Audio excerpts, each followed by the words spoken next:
So the budget is proof that when the government revenue is low, kids get cuts. But when government is experiencing economic growth, kids continue to be left behind. Teachers will be relieved to finally see an increase in funding for K 12 education in this budget. But after 3 years of cuts and underfunding, it's a little bit it's not enough because 1.7% increase to operational funding will not keep pace with inflation or student population growth.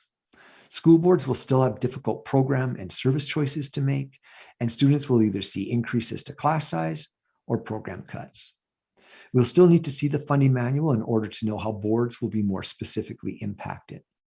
And if government plans to implement their wayward curriculum, then they must find resources and professional development funding sooner than later. And that funding should have come in prior to its implementation, not while teachers are actually trying to teach it. We've seen an increase to class size, and we need to be able to address class size in the province, especially as we're coming out of hopefully the pandemic, because we know that our students have a lot of need in terms of their support. I would also like to have saw in this budget more expenditures towards the mental health and well-being of our students. I know that there's some money there that is listed over 3 years, but I think we need to front load that money to address that issue head on right away. And the money that is set aside is not a lot.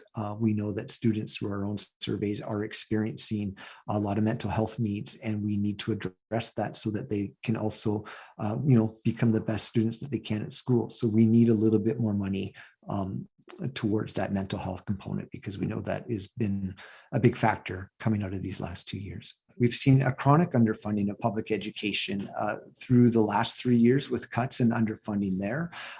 We need to make sure that we have enough money in the system to address the needs of students as they're coming into the system right now. So to spread that money over 3 years, where we see a high inflation rate right now that school boards need to incur, but we also see student population growth right now. And we don't know specifically with the details that have come out today, just how those things will be addressed. We also know that we will have a new curriculum coming forward that needs to be funded properly as well. And we also need to see exactly how the regulations that were identified in the throne speech around charter schools, what specifically that will look like. So there's still a lot of detail that needs to be determined with this budget. And we are just looking forward to seeing the funding manuals to see specifically how that money will be targeted for schools across the province.